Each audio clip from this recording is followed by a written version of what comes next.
Well, hello there, world. It's Steph with Steph's Middle School Souffle. And today I'm going to be talking about mood swings and two parenting types that I see, the permissive parenting type and the uninvolved. I would like to say that I did the last episode with Silas and Steve, and I highly enjoyed that, listening to their advice coming from a sixth grader's mindset. So if you haven't watched that one, please do go back to episode 11.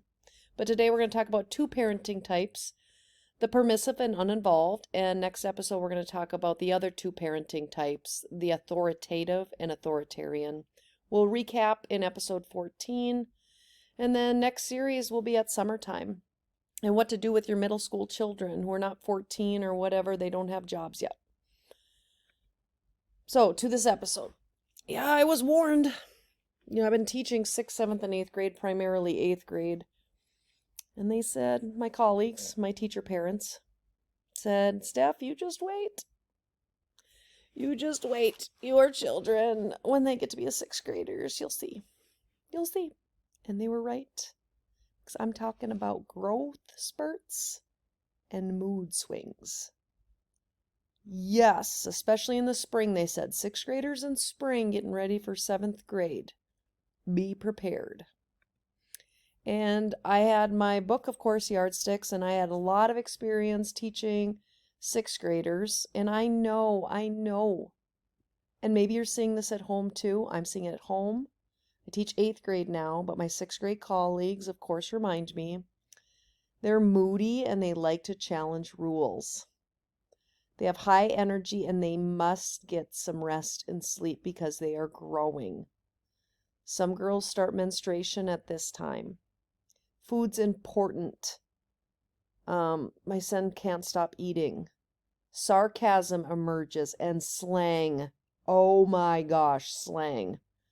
They're enthusiastic but still impulsive and uninhibited. They appear secure, especially as ages 12 to maybe going into 7th grade, but they're not.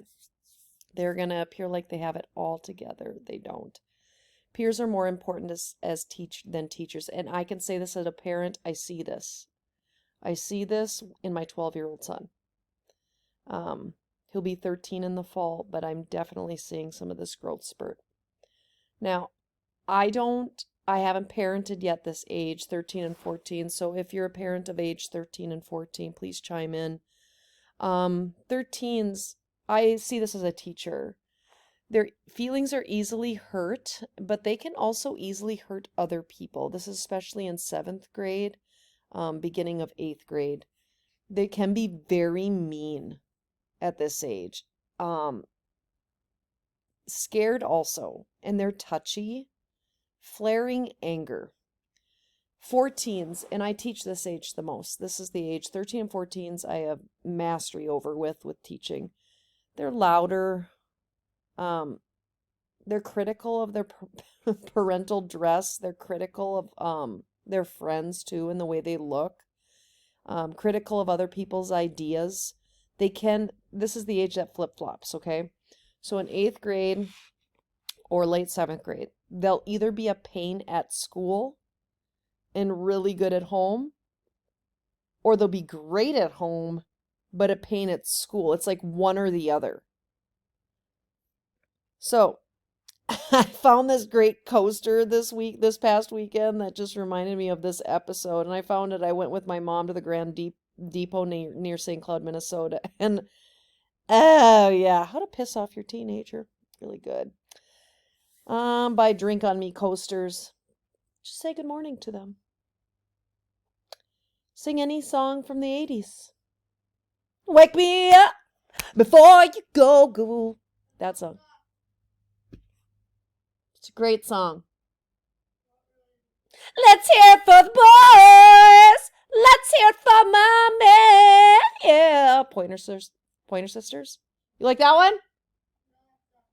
Okay. Say I love you in public. I love you. No, it's just him and I at this house, so it doesn't work. Tag them on social media and just breathe. Just breathe. So my non-teacher husband, mind you, non-teacher, corporate world, said about Silas, and he did say this, Silas, why is he acting like this? I don't remember acting this way. And I said to my husband, yeah, you did. You acted this way. I guarantee it, and so did I. You don't remember it, but you acted this way. So my advice is to you is if you're not exposed to many middle school children, like if you're not a teacher or in school, your child to you might seem abnormal. And it is completely normal at this age to have mood swings. Completely normal. Okay, so do your own research and find advice about moods and teens. For instance, I found this great one, and this is from Bloomington Normal. They're supporting the development of healthy alcohol and other drug-free youth. The title of this was Insights from the Teenage Brain, a neuroscientist survival guide to raising adolescents and young adults. So I'm giving credit again to this Bloomington Normal group. And what I found was this great advice. Here's what you need to know. The brain develops from back to front. When a child enters adolescence, the brain is only about 80% developed, within the frontal region being the least development. The frontal lobe, so mind you, they're missing 20% of this already. Attention, complex planning, decision-making, impulse control, organized thinking, personality development, and risk management and short-term memory. Simply understanding this area is still developing. So you have to understand it's still developing, this area in adolescence. Help explain some of the behaviors that both surprise and confound adolescents and their parents. So when my husband asked, why is he acting like this? I don't remember this. It's because this area is still not fully developed. Okay, the top recommendations from this website were stay involved in your adolescent's life and work to keep the relationship strong. Help your adolescent think ahead and plan for situations that may or may not happen. Hence, that's why I'm telling you to get a planner and do daily routines and check-ins. They need it. This is not the time to let go and just be you. Figure it out. Do not do that. Try to minimize stress in your teen's life. Be a good role model. And get to know the parents of adolescent friends. I think that's great advice. So, do you see what I just modeled? When you hear this, why is my child acting this way? Then it's on you to do some research. Find some good sources. Okay, so I want to talk about parenting types. There are 4 types of parenting: the authoritative, the authoritarian, the permissive, and the uninvolved. Today, I'm going to quickly go over the permissive and the uninvolved. First question I have for you, though, is, for those of you who chose to have children, why did you have children?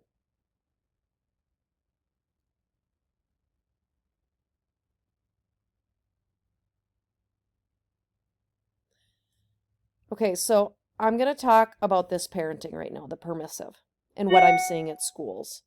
And I also reflect on my own self and my own behavior and my own parenting to my own children and my teaching. How am I teaching these children, these middle schoolers? Okay, so the permissive type has low expectations and is excessively responsive. This type of parent will helicopter me as the teacher.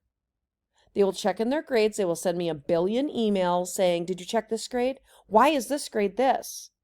It helicopters the teachers and grades because you are too busy trying to be your kid's friend, or you're parenting out of fear.